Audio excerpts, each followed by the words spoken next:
Bonjour Serge, Bonjour. et merci de m'accueillir à la Maison du Pain. Alors la question du jour vient d'Edith qui demande si tu peux expliquer la notion d'alliance du vivant.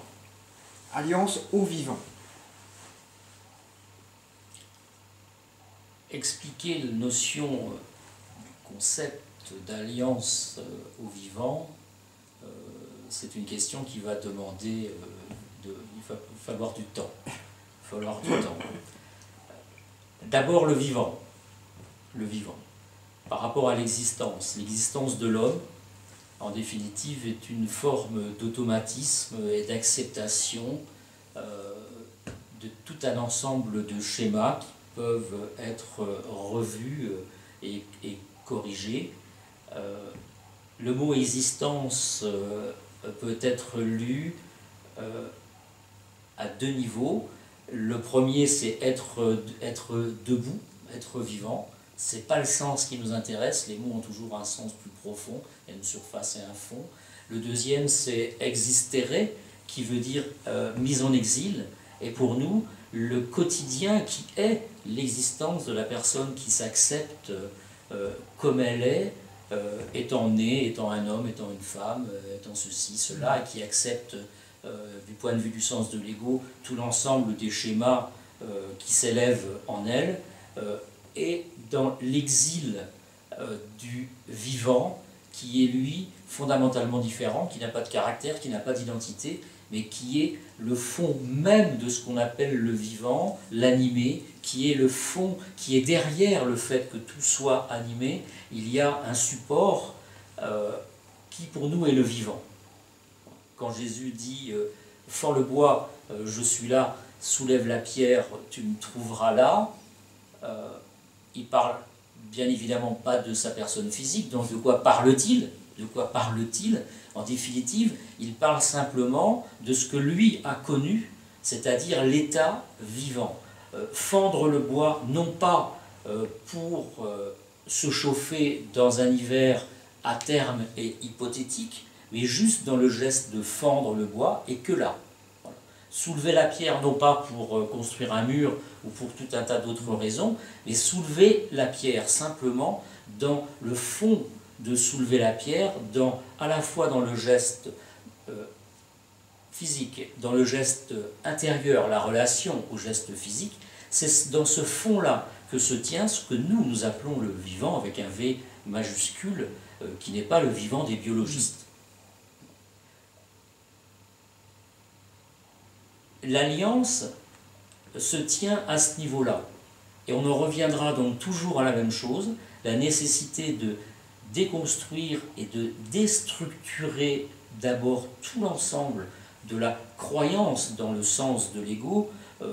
J'ai toujours l'habitude de dire le sens de l'ego parce que pour nous l'ego n'a pas d'existence propre, c'est pas un noyau solide, c'est simplement une espèce d'aimant invisible capable d'agglomérer tout un ensemble de sensations. Donc il est plus juste de parler de sens de l'ego que de dire l'ego. Et le fait qu'il y ait un article, tout de suite, donne de la solidité, voilà, et personnifie. Donc, parlerons toujours ici du sens de l'ego. Donc il faudra, pour que le vivant puisse,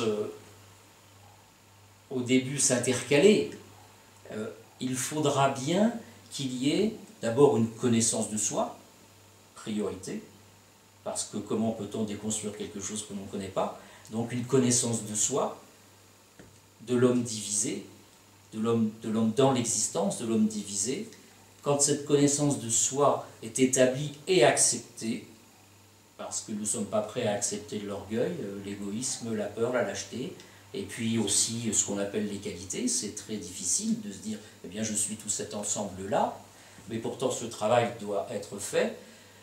Le deuxième niveau, c'est le discernement de tout cet ensemble-là, et tout doucement la déconstruction.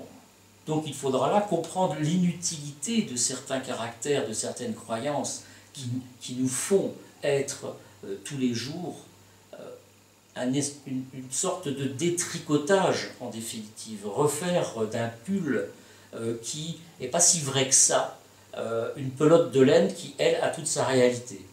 Voilà. L'alliance au vivant ne peut se faire qu'à cette condition. Donc il ne faut pas, une fois de plus, je me souviens d'une question posée par une dame au niveau, je n'ai plus en tête exactement la notion, mais elle devait se séparer de cette pensée-là pour pouvoir vivre. Voilà, ce qu'elle était en train de penser. On est dans le même cas de figure.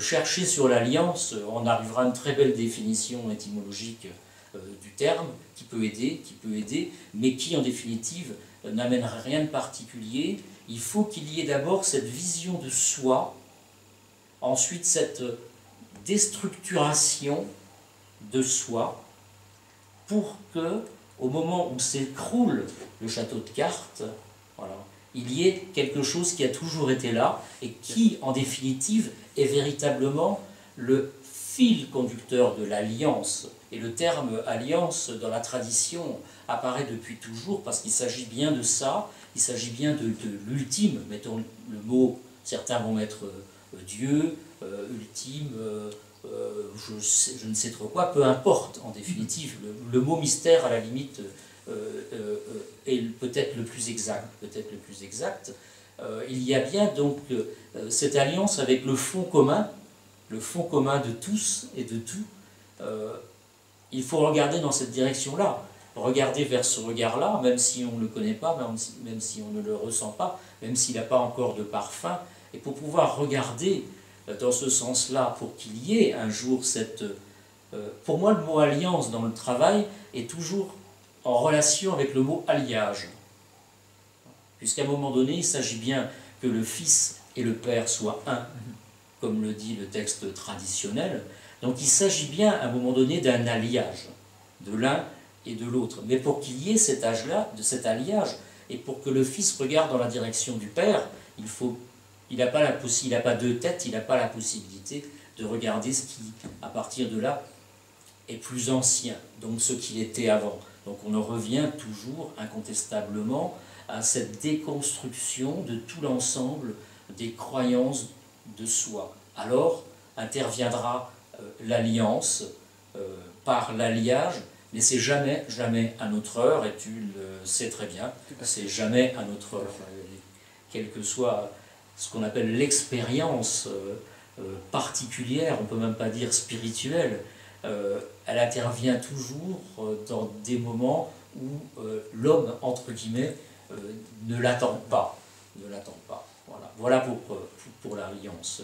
D'abord la connaissance de soi, la déstructuration, et puis ensuite, automatiquement, le regard est porté vers quelque chose de plus vaste, de plus ancien, le premier des jours, ce qui était avant, et l'alliance se tient à ce niveau-là. Donc, terminons en revenant sur le fait de l'amour en tant que liant d'unité, sans affect, puisque ce n'est pas l'amour humain sous le joug de l'émotion, sans affect, mais c'est ce liant d'unité-là qui va créer l'alliance. Il n'y a pas d'autres moyens. Dans notre séminaire de Crète, on est très proche à ce niveau-là du fil d'Ariane. Si Thésée rencontre... Pourquoi est-ce que c'est le regard... Pourquoi est-ce que Ariane tombe amoureuse de Thésée et pas des autres personnes qui vont rentrer dans le labyrinthe et qui seront dévorées? Pourquoi? C'est simplement parce que c'est le héros qui a choisi la voie. C'est le héros qui a choisi lui-même la connaissance de soi, d'entrer en lui-même. C'est celui qui va au combat, c'est le chevalier de l'ère moyenâgeuse. À ce moment-là, le regard, l'ultime, l'amour te regarde. Pourquoi? Parce que tu regardes dans la direction. Voilà ce qui est pour nous l'explication simple du fil d'Ariane, mais c'est bien un lion d'unité. Donc rien que le fait de frapper à la porte, donc la connaissance de soi, et un début de déstructuration, crée automatiquement une espèce de vaste regard universel, pour employer le mot univers, qui nous regarde parce que nous commençons à quitter certaine vision pour une seule. Nous commençons à regarder vers lui et tout doucement, ce sera le regard dans le regard.